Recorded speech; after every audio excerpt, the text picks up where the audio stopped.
ओम हरिः ओम श्री गुरुभ्यो नमः। हरिः ओम। ओम शन्नो मित्रः शं वरुणः शन्नो भवत्वर्यमा शन्न इन्द्रो बृहस्पतिः शन्नो विष्णुरुक्रमः। नमो ब्रह्मणे नमस्ते वायो त्वमेव प्रत्यक्षं ब्रह्मासि त्वमेव प्रत्यक्षं ब्रह्म वदिष्यामि ऋतं वदिष्यामि सत्यं वदिष्यामि तन्मामवतु तद्वक्तारमवतु अवतु माम् अवतु वक्तारम्। ओम शांति शांति शांतिः। ओम सहना भवतु सहनौ भुनक्तु सह वीर्यं करवावहै तेजस्विनावधीतमस्तु मा विद्विषावहै। ओम शांति शांति शांतिः। सदाशिवसमारम्भां शङ्कराचार्यमध्यमाम् अस्मदाचार्यपर्यन्तां वन्दे गुरुपरम्परां। श्रुतिस्मृतिपुराणानाम् आलयं करुणालयं नमामि भगवत्पादं शङ्करं लोकशङ्करं शङ्करं शङ्कराचार्यं केशवं बादरायणं सूत्रभाष्यकृतौ वन्दे भगवन्तौ पुनः पुनः। ईश्वरो गुरुरात्मेति मूर्तिभेदविभागिने व्योमवद्व्याप्तदेहाय दक्षिणामूर्तये नमः। निधये सर्वविद्यानां विशदे भवरोगिणां गुरवे सर्वलोकानां दक्षिणामूर्तये नमः।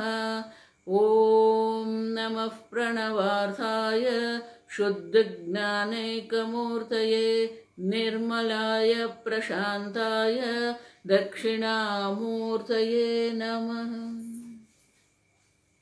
मंगलाचरण। ओम नमः श्री शंकरानंद गुरुपादाम्बुजन्मने।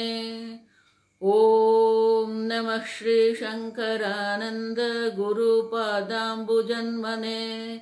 सविलास महामोहग्राहग्रासैककर्मणे सविलास महामोहग्राहग्रासैककर्मणे।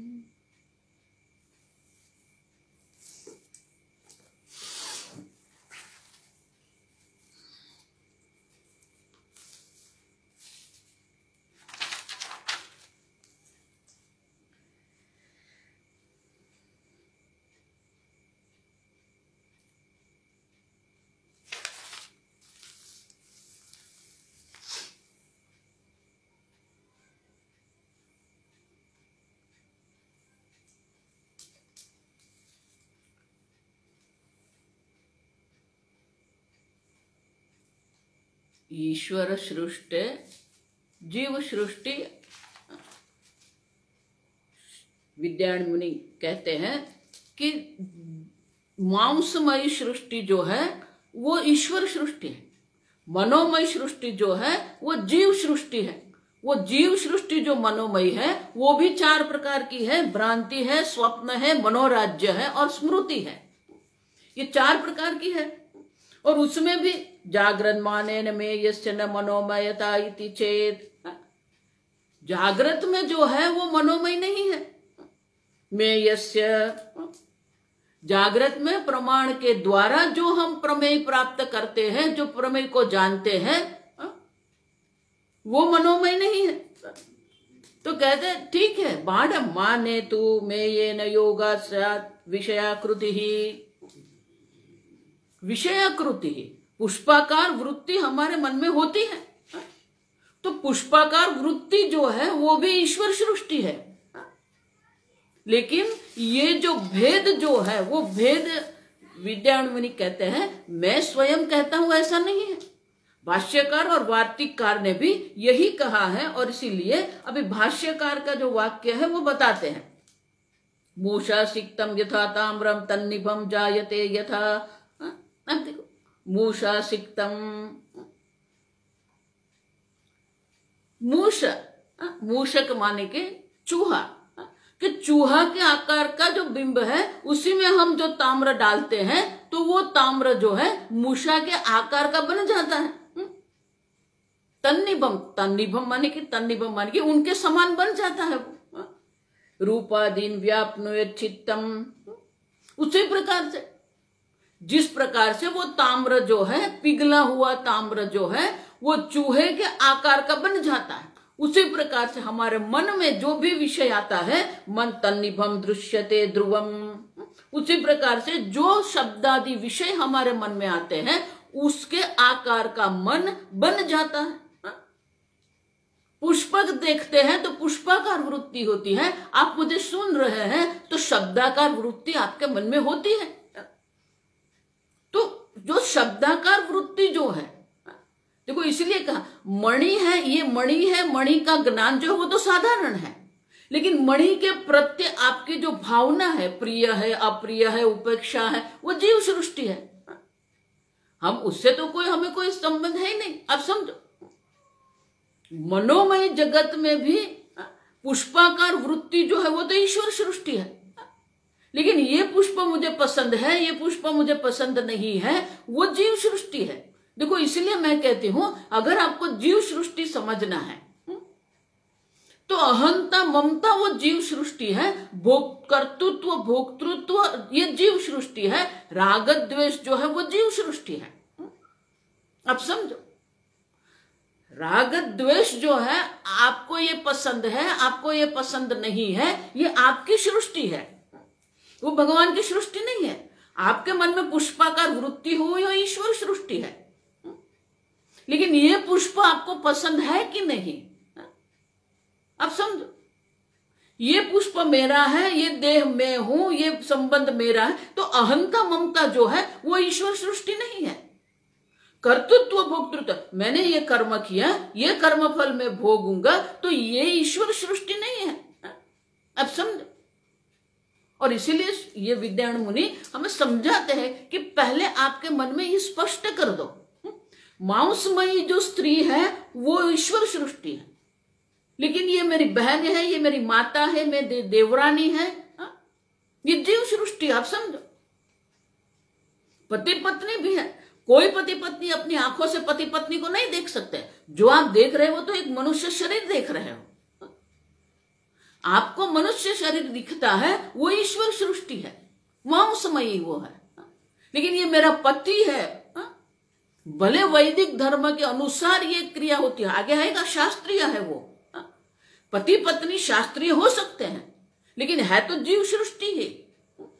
अब समझो ठीक से, और इसीलिए कहते हैं, विद्यायण मुनि कहते हैं, मैं नहीं कह रहा हूं, शास्त्र में ये स्पष्ट रूप से दर्शाया हुआ है कि ईश्वर सृष्टि जो है, आप 5 ज्ञानेंद्रियों के द्वारा जो ग्रहण करते हो वो ईश्वर सृष्टि है, और वो 5 ज्ञानेंद्रियों के द्वारा आपके मन में जो वृत्ति उत्पन्न होती है, वो जो विषयाकार वृत्ति है, वो भी ईश्वर सृष्टि है।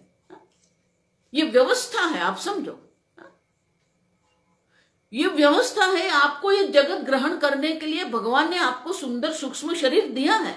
स्थूल शरीर भी ईश्वर सृष्टि है, सूक्ष्म शरीर भी ईश्वर सृष्टि है, और ये सूक्ष्म शरीर में हम जो ज्ञान प्राप्त करते हैं वो भी ईश्वर सृष्टि है।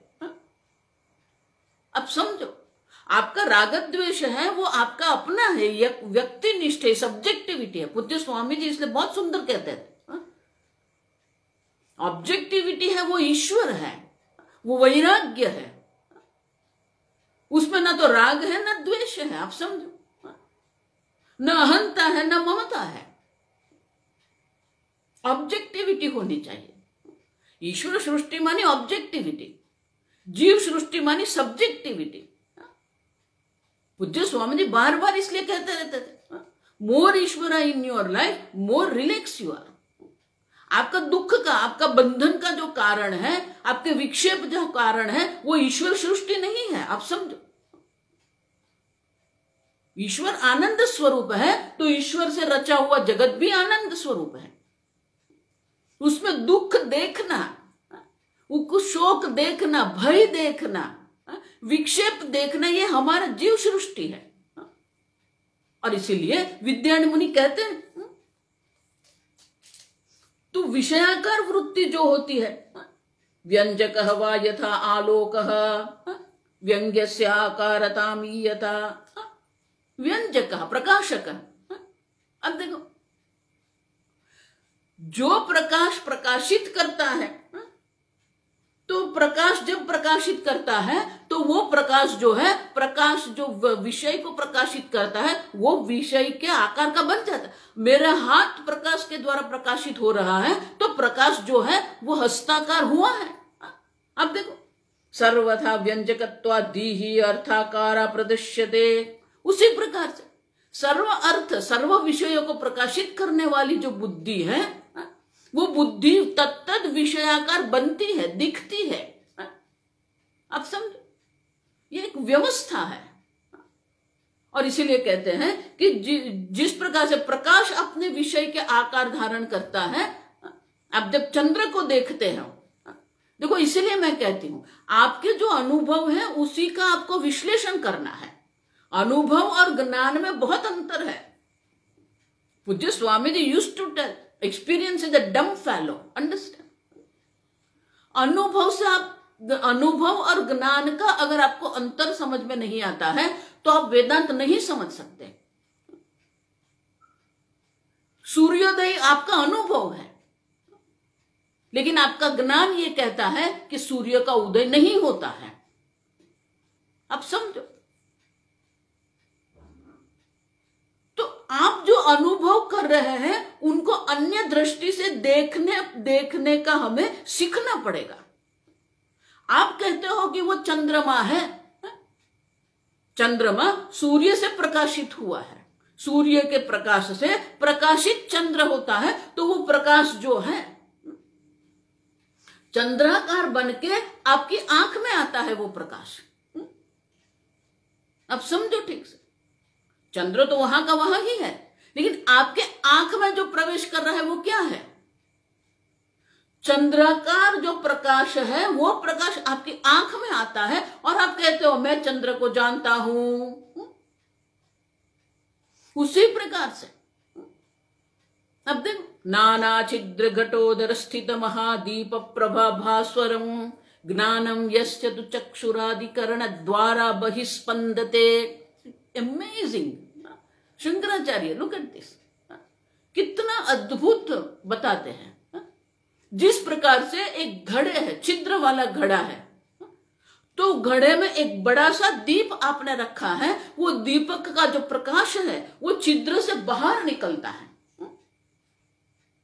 पूरे कमरे में अगर अंधेरा है और वहां घड़ा पड़ा हुआ है, घड़े में छिद्र है और उसमें हमने दीपक रखा है,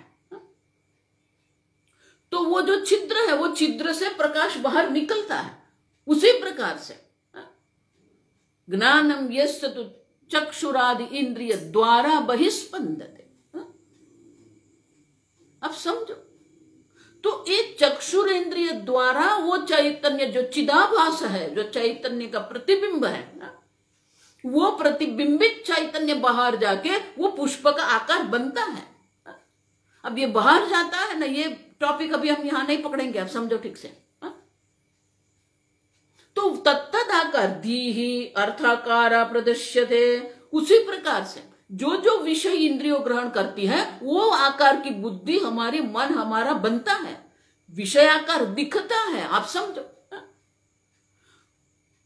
आप कभी बाहर का पुष्प नहीं देख रहे हो, आप जो साक्षी चैतन्य है वो आपके मन में जो पुष्पाकार वृत्ति उत्पन्न हुई है वो पुष्पाकार वृत्ति को आप देख रहे हैं। और इसलिए कहते हैं आपने पुष्प तो देखा ही नहीं है, बाहर जो ईश्वर सृष्टि पुष्प जो है।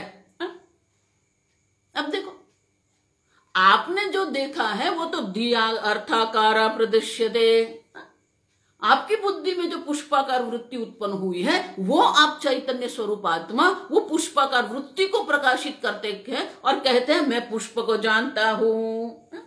अब देखो, उसी प्रकार से प्रमातु मानाभिनिष्पत्ति निष्पन्नम मेयमिति तथा, प्रमातु जो प्रमाता है, अभिनिष्पत्ति ही निष्पन्नम मेयमिति तथा, वो चिदाभास जो है, वो चिदाभास वाली जो अंतःकरण वृत्ति है वही मेयमिति, घटादि विषय में वो प्रतीत होती है। मेय अभिसंगतम तच्च मेय आभात्वम प्रपद्यते। इस प्रकार से ये विषय और अंतःकरण की वृत्ति का जो संपर्क होता है और विषयाकार वृत्ति उत्पन्न होती है।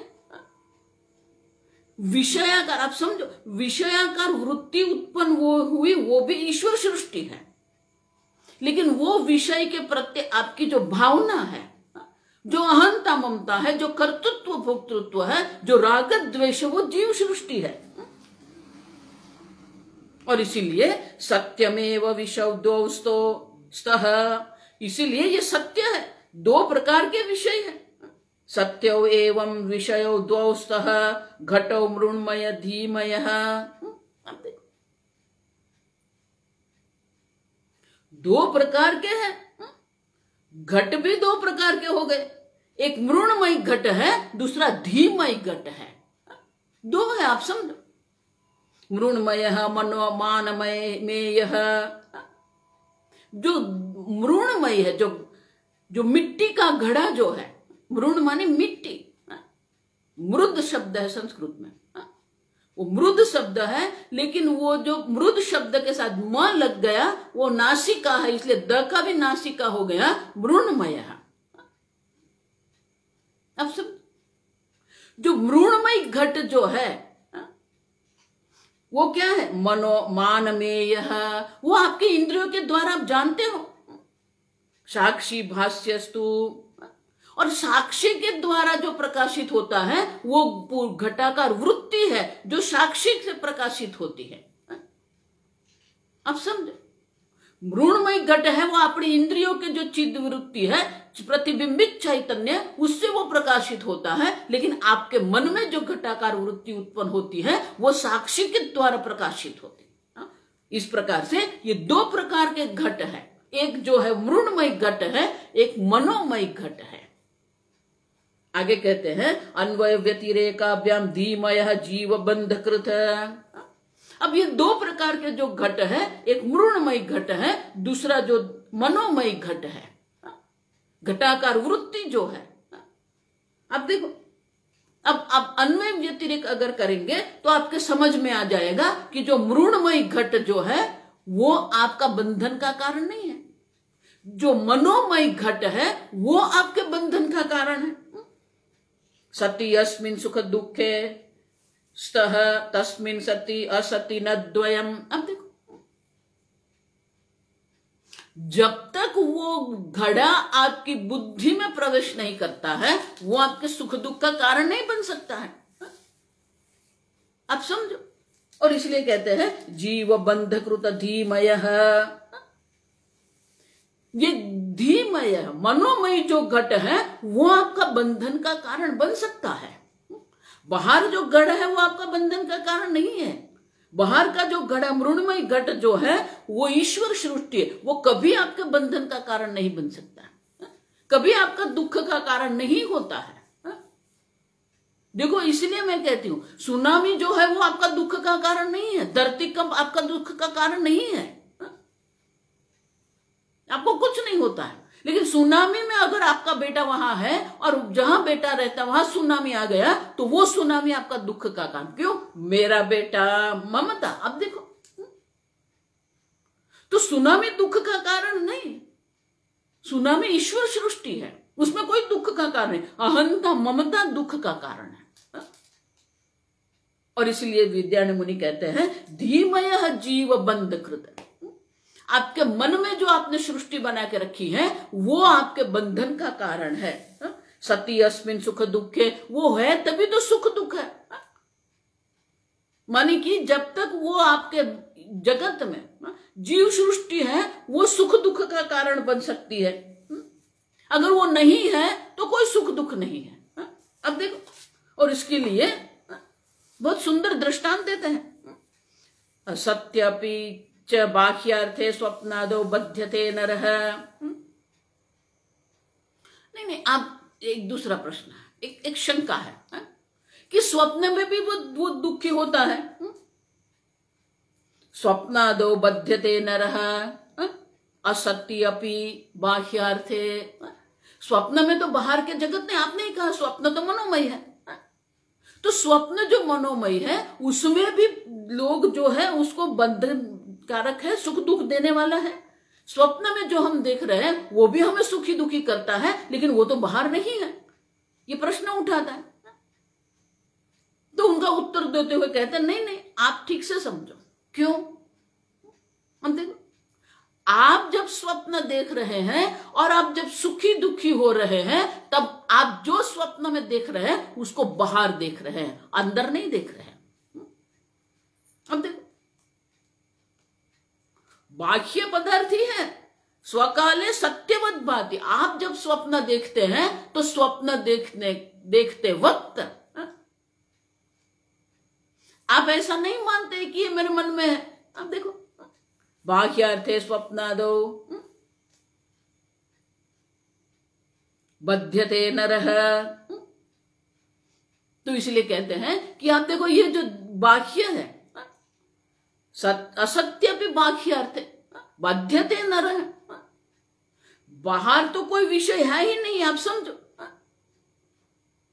फिर भी वो आपके मन में है। संपूर्ण स्वप्न जगत जो आप देख रहे हैं वो आपका मन का है, लेकिन जब स्वप्न देखते हैं तब तो वो बाहर है ना।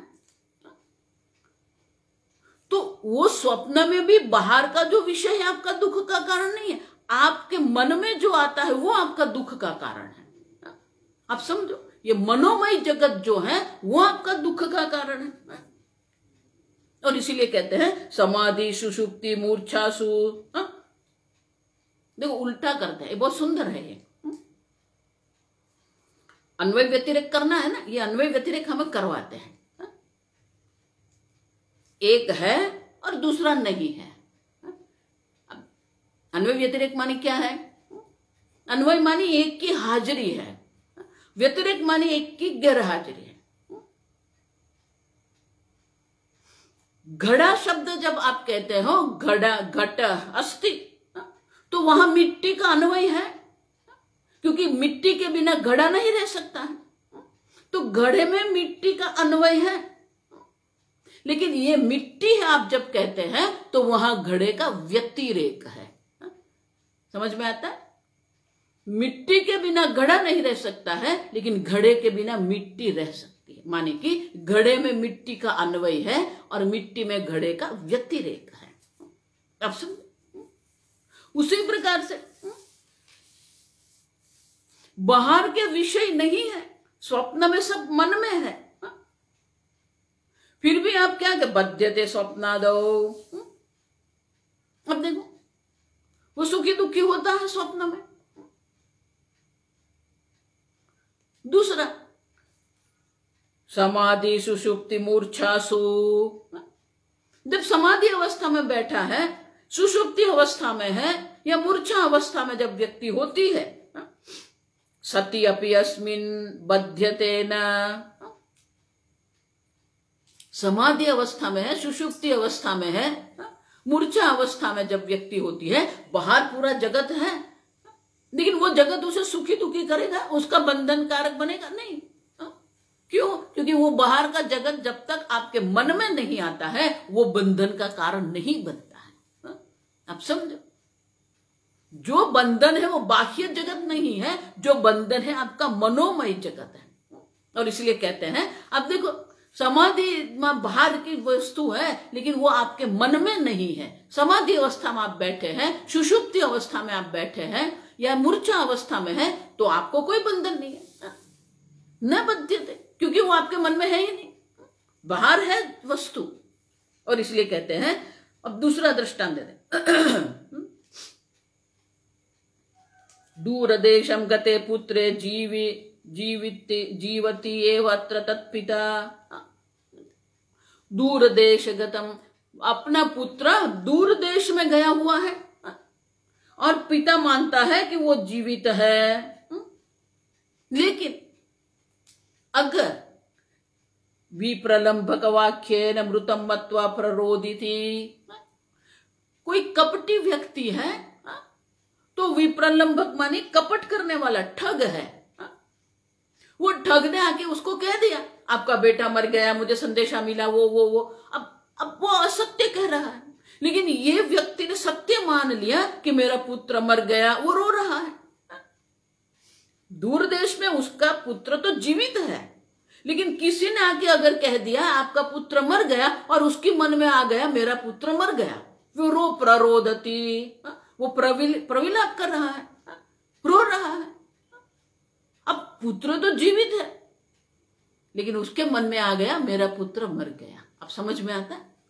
उससे उल्टा उसका पुत्र मर गया है। मृतेपि तस्मिन् वार्तायाम अश्रुतायाम न रोदिति।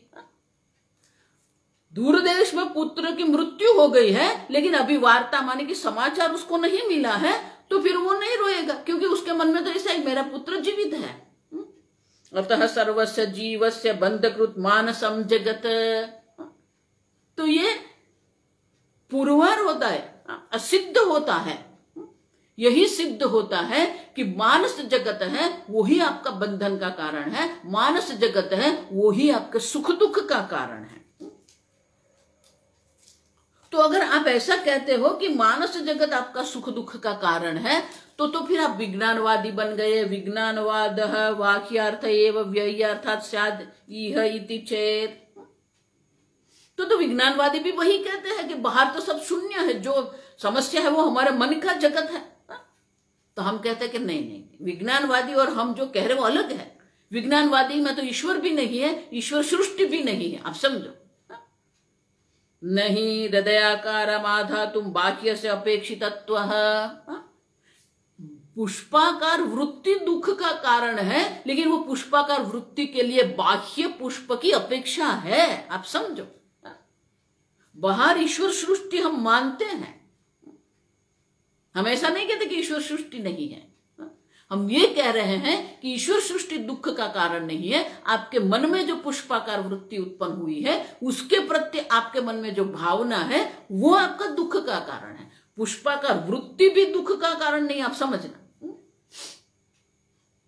लेकिन पुष्पाकार वृत्ति के प्रति आप में जो अहंता है, ममता है, कर्तृत्व है, भोक्तृत्व है, देखो ये बार बार मैं बोलती रहूंगी क्योंकि ये मन में पूरा फिट हो जाना चाहिए कि आपका दुख का कारण क्या है। ये जगत आपका दुख का कारण नहीं है, ये ईश्वर सृष्टि है। बाहर जगत में भी प्रतिकूलता अनुकूलता हो सकती है, कोई मना नहीं करेगा। जो प्रतिकूलता अनुकूलता है वो भी कभी आपका दुख का कारण नहीं है। अब समझो ठीक से। और इसीलिए कहते हैं कि ये दुख का कारण क्यों है।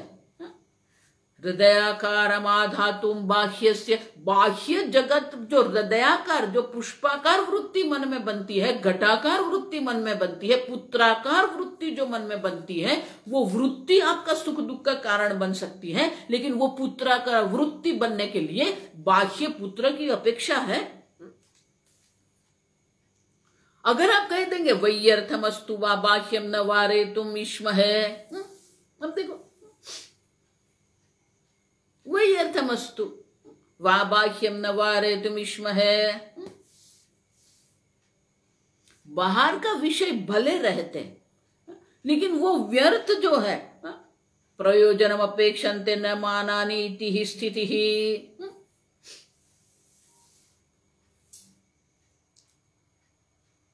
बाहर का जो विषय जो है, अब देखो ये एक बहुत सुंदर श्लोक है कि ईश्वर ने जो जगत बनाया है ना वो सप्रयोजन है। आपके लिए वो व्यर्थ होगा, एक के लिए जो व्यर्थ है वो दूसरे के लिए उपयोगी हो सकता है, उसके लिए काम का है। वो आपके लिए जो व्यर्थ है वो दूसरे के लिए योग्य है, और दूसरे के लिए जो व्यर्थ है वो आपके लिए काम का है। आप समझो। और इसीलिए बाह्य जगत जिसको हम कह रहे हैं वो बिल्कुल व्यर्थ है ऐसा हम नहीं कह सकते। मिथ्या शब्द जब हम प्रयोग करते हैं तो मिथ्या का अर्थ ये नहीं है कि नहीं है, लेकिन उनकी जो सत्ता है, ऑन्टोलॉजिकल, पूज्य स्वामी जी कहते हैं, हम ये नहीं कहते घड़ा नहीं है, हम ये नहीं कहते कि पुष्प नहीं है पुष्प। आप समझो, व्यर्थ नहीं है, वो है पुष्प वहां पर। लेकिन वो पुष्प जो है आपके मन में जब पुष्पाकार वृत्ति होती है, और पुष्पाकार वृत्ति होने के बाद जो भोक्तृत्व आपके मन में जो है वो जीव सृष्टि है, जो आपका बंधन का कारण है, आपका सुख दुख का कारण है। पुत्र जीवित है तो वो सुखी है, पुत्र मर गया कहेंगे तो वो दुखी हो जाएगा। लेकिन मेरा पुत्र, वो ममता जो है वो आपको सुखी दुखी कर रहा है। किसी का पुत्र मर गया आप सुखी दुखी नहीं होते हैं, आप समझो। इसलिए बहुत बड़ी एक छोटी सी कहानी है एक महात्मा की। ये महात्मा वैराग्य की बहुत बात करते थे। अब कहीं पर वो चतुर्मास के लिए गए तो वहां जो नगर शेठ था उनका एकलौता बेटा मर गया, वो दुखी हो गए। अब किसी ने सेठ को बताया, नगर शेठ को, कि वहां महात्मा आए हैं, लोगों ने उनको एक छोटी सी झोपड़ी बना के रखी है, वहां सत्संग करते हैं, आप जाइए बैठिए महात्मा के पास। अब वो जाने लगे वहां पर और आनंद आया उनको। फिर धीरे धीरे उनके मन में भी आया, ठीक है ईश्वर की जो इच्छा होगी उसके हिसाब से हुआ। जितना मेरा और मेरे पुत्र का संबंध था, जितना हमारा प्रारब्ध में साथ में रहने का था, उतना हम साथ में रह लिया। अभी वो उनकी सदगति हो गई है। अब धीरे धीरे उनका मन भी शांत होने लगा। 1 महीना, 2 महीना, 3 महीने में वो शेठ का मन शांत हो गया, स्वीकार लिया। मन में जो विरोध था ना, देखो इसलिए मैं कहती हूं हमारे मन में जो विरोध है, संघर्ष है, अस्वीकार है, वो हमें दुखी करते हैं। कोई विरोध नहीं, जाही बीदी राखे राम ताही बीदी रहिए। संघर्ष नहीं करना है, विरोध नहीं करना है। इसलिए मैंने कल कहा, जो अर्जुन कहता है ना, स्थाने ऋषिकेश, सब ठीक है भगवान, सृष्टि भी ईश्वर है, संहार भी ईश्वर ही है। पुत्र का जन्म हुआ वो ईश्वर है, पुत्र की मृत्यु वो भी ईश्वर ही है। आधा आधा स्वीकार दें, इसलिए सुखी दुखी होते रहते हैं। तो ये सेठ के मन में बहुत शांति आ गई। अब वो महात्मा जो थे, ये बकरी का दूध पीते थे, तो बकरी वहां रखी थी। अब एक दिन रात को क्या हो गया, व्याघ्र आया और वो बकरी को मार के ले गया। अब दूसरे दिन वो दूध मिला नहीं, तो वो महात्मा जो थे थोड़े दुखी हो गए थे, क्योंकि आदत बन गई थी बकरी के दूध की पीने की। अब सेठ आए, तो सेठ ने देखा तो बोला, महात्मा क्या हुआ, क्यों आप आज उदास क्यों बैठे हुए हैं? अरे वो रात को ना वो बकरी, वो व्याघ्र आके बकरी ले गया, आज दूध नहीं मिला। तो महात्मा ठीक है, दूसरी बकरी में लाके आपको दे दूंगा, उसमें क्या बड़ी बात है, आप इसे क्यों उदास हो गए?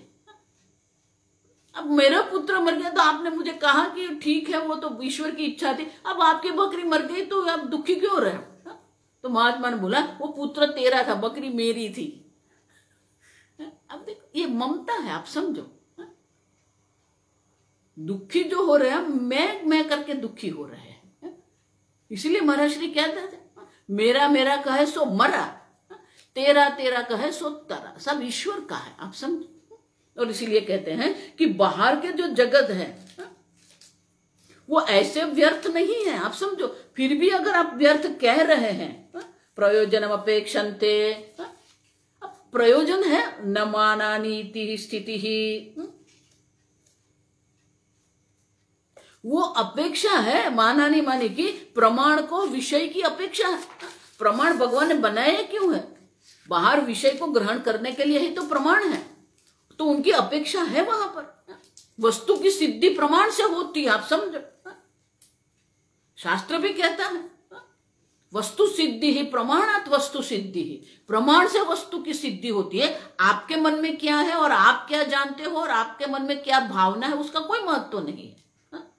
प्रमाण से वस्तु की सिद्धि होती है, आप समझो।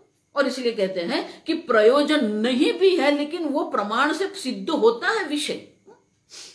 अब आगे शंका करता है, बंधश्चेद मानसम द्वैतम तद्धि रोधेन शाम्यति अभ्यस्य योगमेव अतः ब्रह्मज्ञाने किम वद। अगर आप कहते हो कि मानस जगत दुख का कारण है, तो मेरे पास एक बहुत सरल उपाय है। क्यों? बंधश्चेद मानसम द्वैतम, ये मानस द्वैत है वही हमारा दुख का कारण है। तो अब क्या करें? निरोधेन तद रोधेन शाम्यति। अब उसका क्या करेंगे हम? उसका निरोध कर दो। चित्त वृत्ति निरोध है। अब मन में चित्त वृत्ति का निरोध हो गया, वो मानस जगत रहा नहीं, तो शाम्यति, वो सुख दुख बंधन रहेगा ही नहीं। अभ्यस्य योग एव अतः, अतः माने कि अतः इसलिए अब योग का आप अभ्यास करो। ब्रह्म ज्ञान ने किम बद, वो ब्रह्म ज्ञान की कोई आवश्यकता नहीं है। देखो इसलिए मैं कहती हूँ बहुत सारे संप्रदाय अभी भी है जिसको न ब्रह्म ज्ञान की चिंता है, न शास्त्र की चिंता है, न शास्त्र प्रमाण की चिंता है। वो लोग ऐसे ही मानते हैं हमको तो ऐसे ही ब्रह्म ज्ञान हो जाएगा। आप समझो ठीक से, शास्त्र प्रमाण है, शास्त्र प्रमाण के बिना ये ब्रह्म ज्ञान नहीं होगा आपको।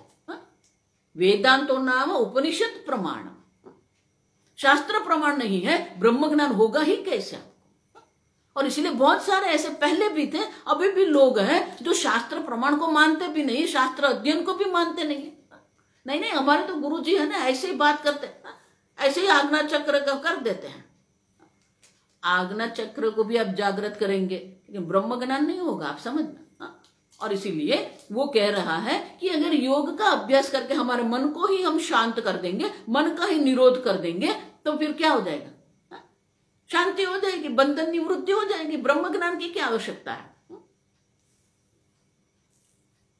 तो विद्यारण्य मुनि कहते हैं तत्कालिक द्वैत शांतौ अपि आगमी जनिक्षयः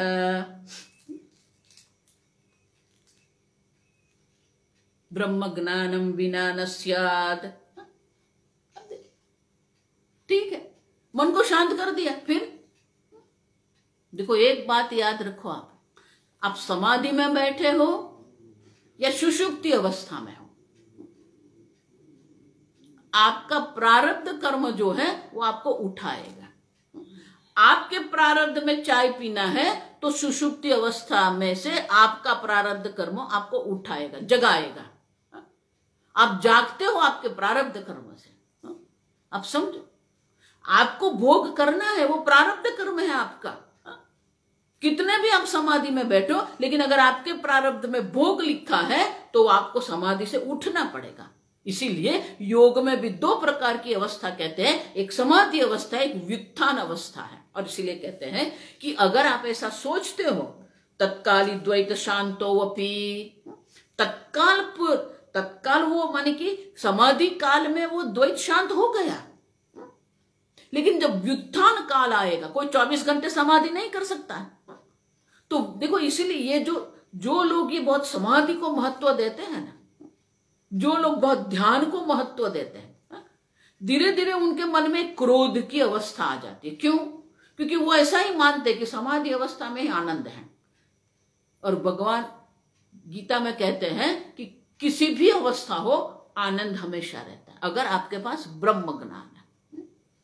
गज गोविंदम में शंकराचार्य जी यही कहते हैं, योगरतो वा भोगरतो वा, आप योग में बैठे हुए हैं या भोग में बैठे हुए, संगरतो वा संग विहीन है, अनेक लोगों के बीच में बैठे हैं या अनेक लोगों के बिना अकेले आप बैठे, यस्य ब्रह्मणि रमते चित्तम नंदति नंदति नंदति। आप समझो, समाधि काल में द्वैत शांत हो गया, व्युत्थान काल में क्या करोगे आप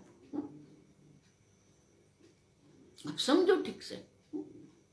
इसीलिए वेदांत आवश्यक है, इसलिए ब्रह्म ज्ञान आवश्यक है, क्योंकि ब्रह्म ज्ञान एक बार हो गया, अब खुली आंख से भी आपको समाधि लगेगी, आंख मूंदनी नहीं पड़ेगी। क्यों? सर्वत्र ब्रह्म बुद्धि है, सर्वत्र समदर्शन है, पंडिता समदर्शन। आप देखो भगवान कितने श्लोकों में कहते हैं,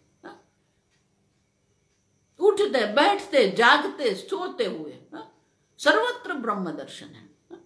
और इसीलिए ब्रह्म ज्ञान बिना नस्त्यादागामी जनिक्षय। समाधि अवस्था जब आप उठेंगे, व्युत्थान अवस्था में जो द्वैत है वो ब्रह्म ज्ञान के बिना वो द्वैत की निवृत्ति नहीं होती है।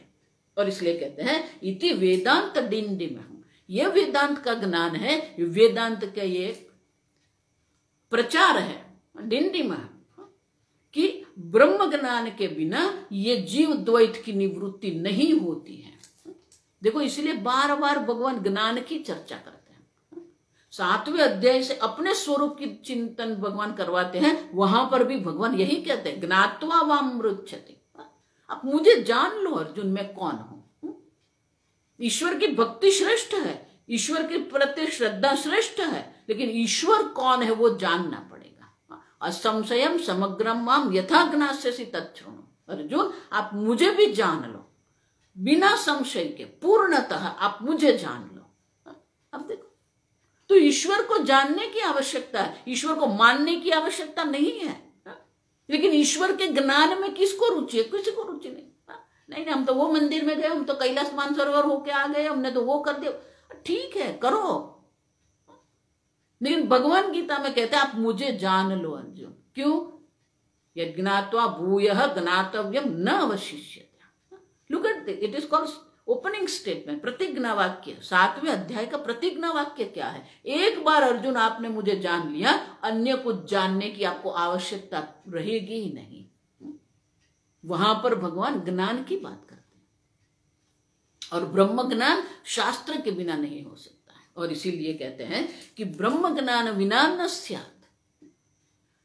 समाधि अवस्था में द्वैत शांत हो जाएगा, व्युत्थान अवस्था में आगामी जनिक्षय, व्युत्थान अवस्था में जो द्वैत है उनका नाश तो ब्रह्म ज्ञान से ही होगा।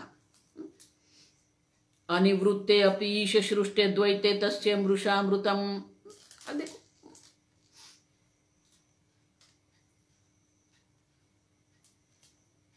तो नहीं आपने कहा ना दो द्वैत है, एक ईश्वर द्वैत है, एक जीव द्वैत है।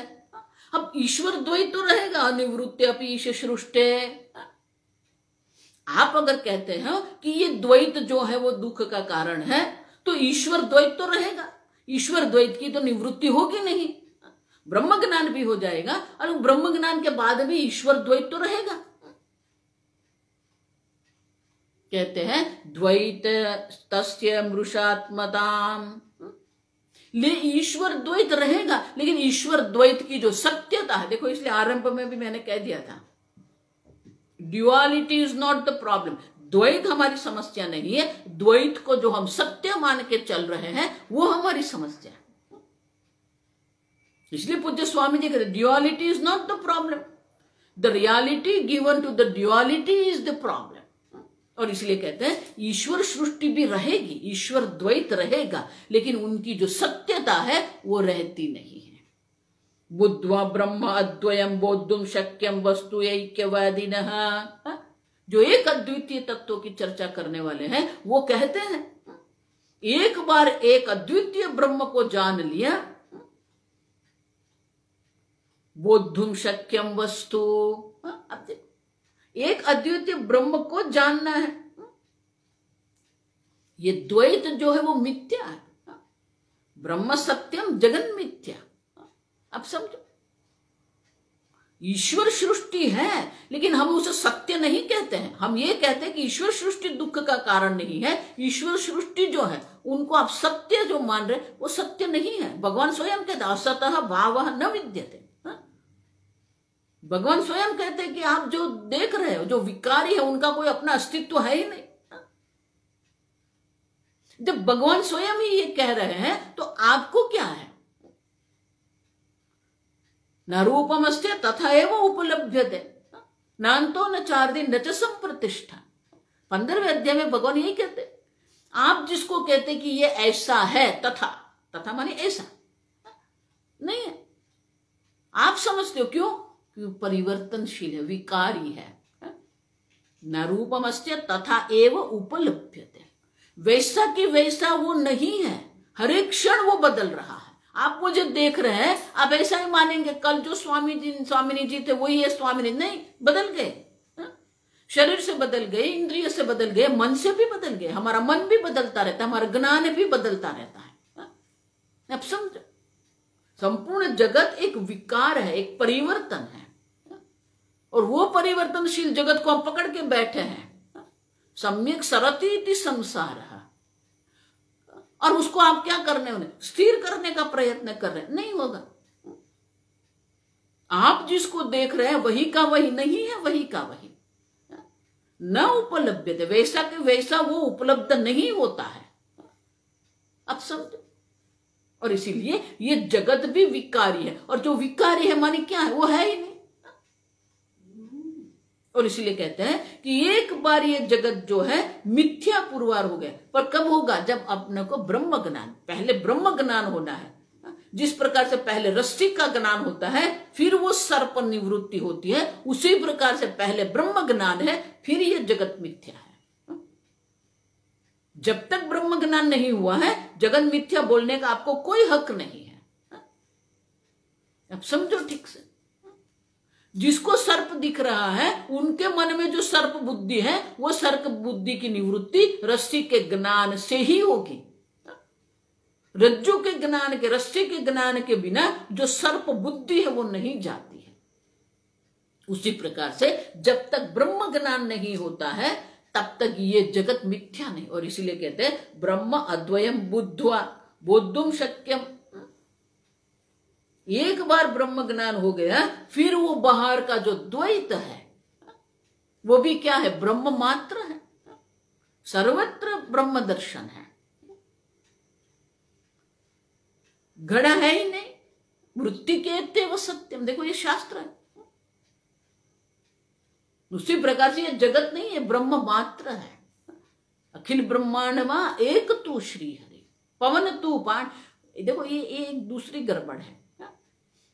जगत में ब्रह्म नहीं है, जगत में ईश्वर नहीं है, जगत स्वयं ईश्वर है।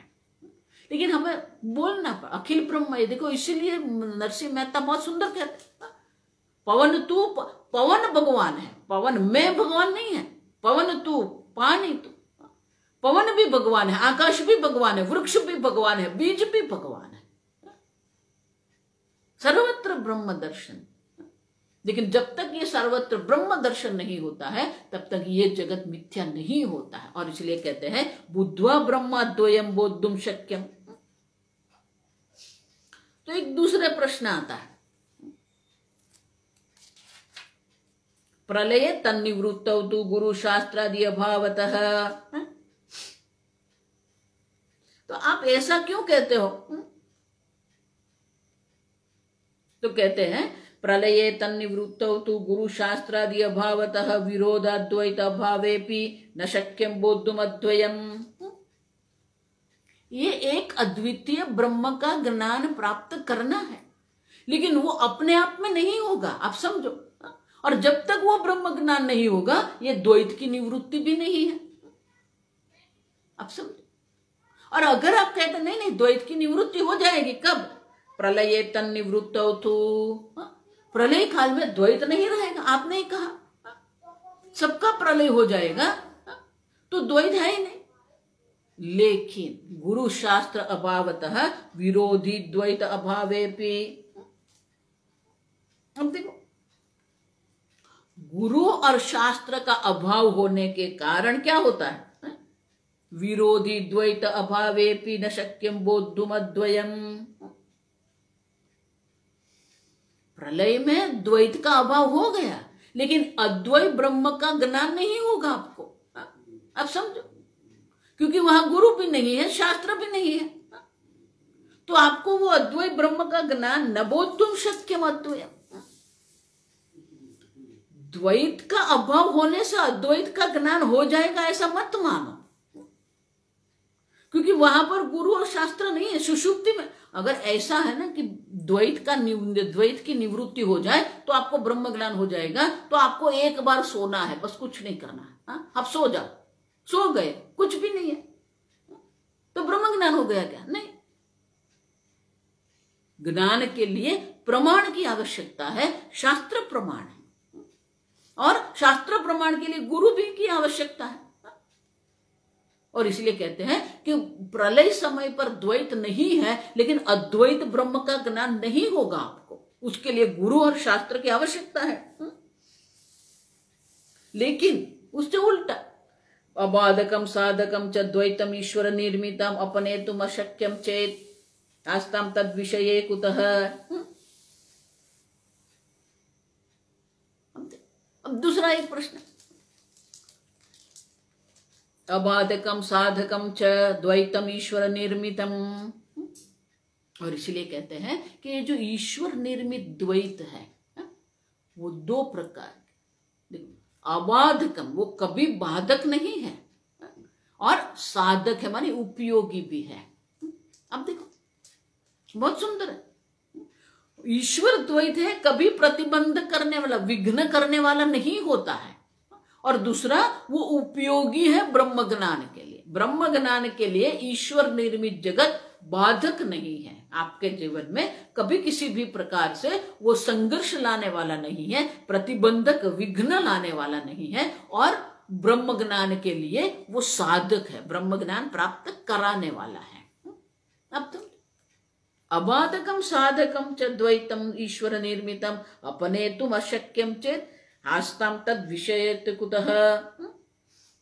और एक बार अगर आपने ब्रह्म ज्ञान प्राप्त कर लिया, ब्रह्म ज्ञान होने से क्या होगा, अपनेतुम अशक्यम चेत, ये ईश्वर निर्मित द्वैत की निवृत्ति नहीं होगी, वो रहेगा।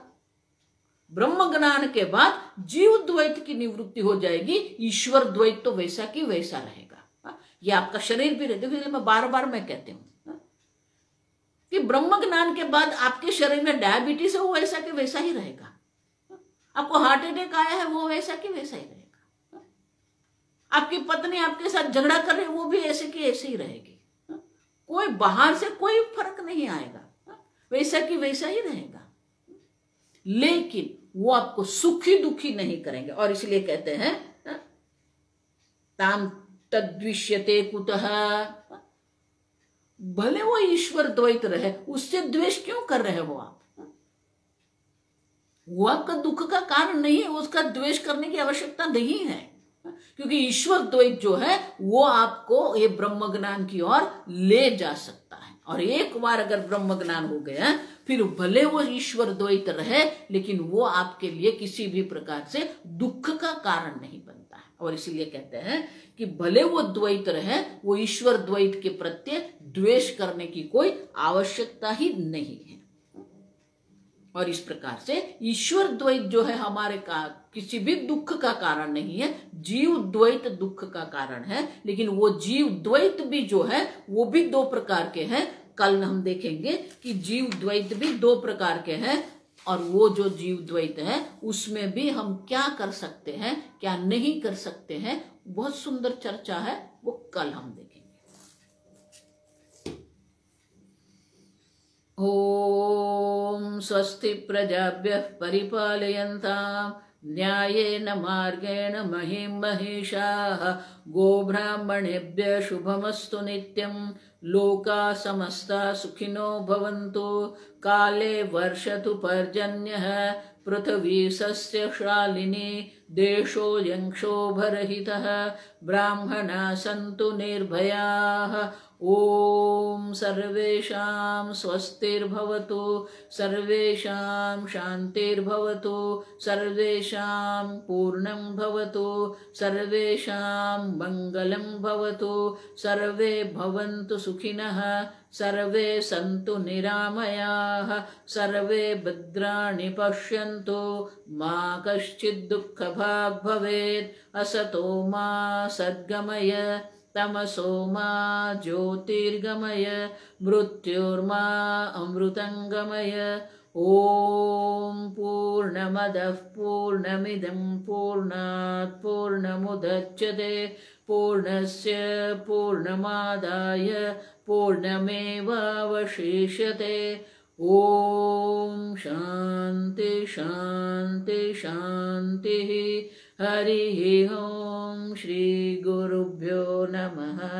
हरिः ओम।